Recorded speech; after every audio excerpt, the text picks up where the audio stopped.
Muy buenos días, mis amados hermanos. Por la gracia de nuestro buen Dios estamos despiertos a un nuevo día. Les invito a dar gracias. Padre bueno, te damos gracias por el día que nos regalas. Gracias por la vida.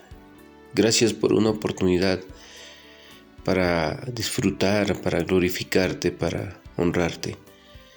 Pedimos sabiduría y entendimiento para que todo cuanto estamos aprendiendo, reflexionando, podamos llevarlo a cabo en nuestras vidas con la ayuda y el auxilio directo de tu Espíritu Divino, que es el Maestro, el instructor de nuestros corazones.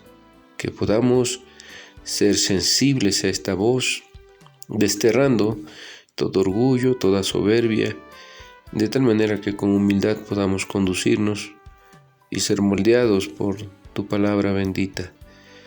Padre, pedimos esta gracia nos acompañe el día de hoy. Guarda nuestro salir del hogar, nuestro retorno y bendice nuestro trabajo. Bendice, Señor, y prospera los proyectos que en tus manos encomendamos. Rogamos gracia que sobreabunde sobre enfermos y necesitados, sobre especialmente aquellos que pasan alguna crisis y requieren ser fortalecidos, auxiliados. El que esté feliz, que comparta el gozo con otros, el que recibió bendiciones, así de gracia, pueda compartir como de gracia recibió. Y que en todo, Señor, podamos honrarle, glorificarle y sentirnos amados y acompañados, protegidos por tu mano poderosa. Te rogamos toda esta gracia bendita, mi Señor, en el nombre de tu Hijo amado, nuestro Señor y Salvador Jesucristo. Amén. Seguimos meditando con el tema de la culpa, esta falsa culpa, ¿verdad? El día de ayer hablamos sobre los resultados del temor. Si una persona vive temiendo el rechazo, o vive solo, o con esa sensación de que es indigno, terminará desarrollando una personalidad basada en el temor. Ese temor se manifiesta en algunas características como dificultad para expresar sus sentimientos, dificultad para arrostrar los fracasos, dificultad para aceptar las críticas, dificultad para enfrentar el conflicto, dificultad para aceptar responsabilidad, dificultad para estar solo, dificultad para sentir empatía. Estas son algunas de las características de una vida basada en el temor por esta culpa tóxica o falsa. Isaías 41:10 nos dice: no temas, porque yo estoy contigo. No desmayes, porque yo soy tu Dios que te esfuerzo. Siempre te ayudaré, siempre te sustentaré con la diestra de mi justicia. Esta es una hermosa promesa para muchos que pudiéramos tener en algún momento este temor de expresar nuestros sentimientos, de soportar y sobrellevar, salir victorioso de los fracasos, de aceptar las críticas o simplemente enfrentar el conflicto, aceptar responsabilidades, aprender a estar solos o sentir empatía. Todos los que puedan sentir conflictos o dificultad en esto, pues se nos presenta una promesa maravillosa del Señor que nos dice: no temas, porque yo estoy contigo. No desmayes, porque yo soy tu Dios que te esfuerzo. Siempre te ayudaré, siempre te sustentaré con la diestra de mi justicia. Otro aspecto que se produce por esta falsa culpa es el enojo. Tal vez uno se pregunte qué tiene que ver el enojo con la culpa. El enojo es la forma normal en que combatimos los sentimientos de culpa. Esta última se pone en contacto con nuestra antena emocional y nos envía mensajes de vergüenza. Cuando uno se avergüenza por algo malo que hizo, aflora la temida amenaza de rechazo y el enojo se convierte en el arma más cercana para atacar a, por ejemplo, personas que se enfrentan a usted y descubre sus faltas. Enseguida nos ponemos a la defensiva. Un ejemplo de esto es que ella me critica y me hace parecer un tonto frente a mis amigos. La persona que es importante para usted, que descubre sus fallas y puede rechazarlo, Por ejemplo, mi papá quiere a mi hermano más que a mí porque él hace todo mejor que yo. Esa es otra de las formas en que se manifiesta este enojo. La persona que sufre, o sea, usted, y que desea ser aceptada. Me odio por ser inferior y no estar a la altura de los demás. Entonces este enojo se manifiesta en un ataque, en un ponernos a la defensiva cuando alguien descubre nuestras faltas. También cuando alguien que es importante, muy cercano, tu esposa, tu esposo, tu padre, gente muy cercana y descubren nuestras fallas, esto nos lleva a ese temor de ser rechazado y esto nos produce enojo también. Y también un enojo con nosotros mismos por no estar ahí a las expectativas de todos los demás. Dice el Salmo 4:4, temblad y no pequéis, meditad en vuestro corazón estando en vuestra cama y callad. ¿Qué sucede cuando el enojo comienza a gobernar nuestro corazón por ese temor y por las acciones de alguien que puede ser que nos haya criticado o puesto al descubierto nuestras fallas? La mayoría de las personas no reconocen el poder destructivo de la culpa falsa sobre sus relaciones. Pero el papel que juega el enojo para desbaratar las relaciones es aún menos evidente. Puesto que la ira es una emoción amenazante y peligrosa, a menudo tratamos de esconderla manteniendo el control de las cosas. La necesidad de controlar lo que nos rodea, provocada por el enojo escondido, es donde la culpa falsa surge como el enemigo más manipulador y engañoso. Y aquí está esta característica del enojo que se produce por la falsa culpa. Por ejemplo, queremos controlar a otros siendo rebeldes. Si no te gusta mi forma de ser, ni modos, así soy yo, no voy a cambiar. Pero esto recordemos que no es algo sano.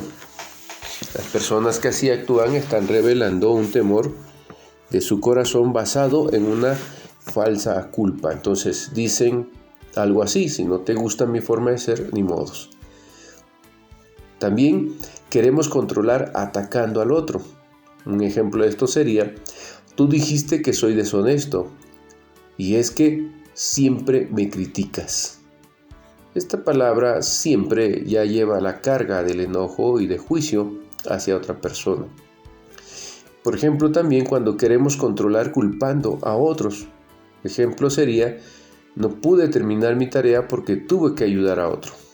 Entonces, esto también se revela porque nosotros vamos por la vida justificando nuestras acciones, culpando a otro. También queremos controlar escondiendo nuestras emociones verdaderas. Por ejemplo, no, yo nunca me enojo. La gente puede evitar ser como es. La gente no puede evitar ser como es. Entonces, uno puede negar ese sentimiento. También este enojo se manifiesta cuando queremos controlar aceptando toda la culpa, haciéndonos como víctimas. Lo siento, fue mi culpa, ¿me perdonas? Entonces, una persona que tiene el gobierno de esta culpa y que reconoce la culpa verdadera de la culpa falsa, la que es verdadera, tiene una resolución que viene en la paz y en la restauración del corazón de la relación con Dios, porque es producto del pecado. Pero la culpa falsa, la tóxica, es destructiva, como estamos mirando. Y en este caso, la persona se hace víctima. Entonces, una persona debiera tener la capacidad de asumir la responsabilidad que le corresponde, no cargando toda la culpa y colocándose como tapete, ¿verdad?, para que lo pisoteen, pero tampoco evadiendo su responsabilidad o culpando a otros, ni chantajeando, etc. Estas relaciones que a veces llevamos y que no son buenas, son destructivas, tienen razón y tienen su fuente justamente en la culpa falsa o tóxica. La motivación es aliviar nuestra culpabilidad en vez de cambiar nuestro comportamiento. Por eso queremos controlar. Dice Santiago 1:20, como ya lo hemos visto cuando tocamos el tema de la ira, ¿verdad? Dice, porque la ira del hombre no obra la justicia de Dios. Pregunta, ¿cómo puedo resolver la culpa falsa? Bueno, la próxima vez que su mente empiece a recordarle sus pecados pasados, recuerde que esa tentación viene de Satanás, el acusador que quiere desanimarlo. Pregúntese, ¿qué es lo que estoy escuchando? ¿Es una acusación? ¿Qué estoy sintiendo? ¿Estoy sintiendo culpa? ¿Cuáles son los hechos? ¿He sido totalmente perdonado? Cuando ubique estas respuestas a estas preguntas, entonces tendrá más claridad sobre la emoción y lo que usted puede entonces hacer. ¿Qué es lo que estoy escuchando? ¿Es una acusación? ¿Qué estoy sintiendo? ¿Me estoy sintiendo con culpa? ¿Cuáles son los hechos? En cuanto a eso que pasó, ¿he sido perdonado? Es importante estas preguntas. Luego, debe utilizar la escritura como estándar para determinar entre lo verdadero y lo falso, porque como hemos dicho, Satanás es el acusador que querrá poner culpa en su corazón, donde muy probablemente Dios ya haya perdonado. Si usted ya entregó su vida a Jesucristo, lo ha reconocido como su Señor y Salvador personal, y sabe que Él murió para pagar por sus pecados, entonces debe decidir centrarse en la verdad divina. Si usted es una persona que ha batallado con la culpa y no sabe cómo quitarla de su corazón, yo le invito a que dé los pasos para aceptar por fe el sacrificio de Cristo, porque Él llevó la culpa de nuestros pecados. Aquí puede usted leer Romanos 8:1 y orar con este pasaje, ¿verdad? Dice Romanos 8:1. Ahora pues ninguna condenación hay para los que están en Cristo Jesús, los que no andan conforme a la carne, sino conforme al Espíritu. Eso es hermoso, es maravilloso saber que no hay ninguna condenación para los que están en Cristo Jesús. Y a mí me recuerda mucho el suceso de San Juan capítulo 8, de versos 1 al 11, el caso de la mujer adúltera. ¿Recuerdan ustedes? Esta mujer que había sido sorprendida en el acto mismo del adulterio. Escribas y fariseos la llevan exhibiéndola públicamente. Seguramente esta mujer sentía vergüenza porque estaba siendo exhibida frente a toda la multitud. Sentía culpa en su corazón porque le había fallado a Dios quebrantando sus mandamientos. Pero también sentía miedo porque sabía que en la ley las personas adúlteras deberían morir apedreadas. Entonces esta mujer estaba cargando con culpa, con vergüenza y con miedo. Y en el diálogo con Jesús, cuando llevan a esta mujer frente a Jesús, sus acusadores increpan al maestro y le preguntan, ¿verdad? Cuestionándole con una pregunta tramposa, engañosa, porque querían sorprenderlo en alguna falta en la ley para juzgarlo. Sin embargo, en esta escena encontramos el acto redentor más profundo en cuanto a lo que estamos hablando de la culpa. Cómo el Señor puede quitar del corazón de una persona la culpa, la vergüenza y el miedo, y puede restaurar y vindicar a una persona de una manera maravillosa, poderosa. Porque esta mujer estaba postrada en el suelo. Yo no creo que estuviera, ¿verdad?, increpando a la gente y qué les pasa. No, ella estaba postrada en el suelo esperando la peor de las consecuencias para su pecado. Pero Jesús confrontó a estos hombres, se fueron retirando uno a uno, y esta mujer postrada en el suelo no levantaba siquiera su rostro. Y Jesús le pregunta, esta es una interpretación personal que yo hago. Jesús le pregunta, mujer, ¿dónde están los que te condenan? ¿Ninguno ha quedado? Y Jesús le preguntó a la mujer no porque no supiera él que estos hombres eran pecadores igual o peor que ella y que se habían retirado ya todos, sino porque quería que esta mujer pudiese levantar su rostro. La vindicación es levantar el rostro y poder mirar de frente, porque una persona que siente vergüenza, una persona que siente miedo y siente culpa, pierde esa capacidad de mirar de frente a los ojos. Y entonces Jesús hace que esta mujer levante su mirada y le dice, ¿ninguno te condenó? Ninguno, Señor. Entonces Jesús le dice, ni yo te condeno. Y aquí surge esta vindicación, porque es restaurada su relación con Dios. Y lo maravilloso es que Jesús le dice, vete y no peques más. A mí me parece una escena impactante, maravillosa, porque cuando Dios te perdona, nadie puede juzgarte ni condenarte. Es excelente el texto bíblico en mostrarnos la vindicación de una persona, y eso lo hace nuestro Dios.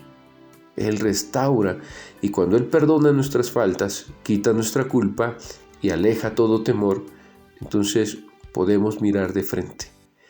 Podemos caminar confiados y seguros en la misericordia y el amor de nuestro Dios. Así que yo le invito a que usted pueda hacer una oración así. Te doy gracias, Padre, porque no me condenas y no quieres que me condene a mí mismo. Estos sentimientos de culpa falsa no son válidos porque he aceptado el sacrificio de Cristo y he abandonado mis pecados. Así que en el nombre de Jesús echo fuera todo este sentimiento de culpa. Y usted es liberado. Espero que hasta aquí esto esté ayudando. Seguiremos meditando y profundizando más con recursos para liberarnos de la culpa falsa y entender la culpa verdadera. Dios les bendiga. Primero Dios, mañana continuamos con nuestras reflexiones.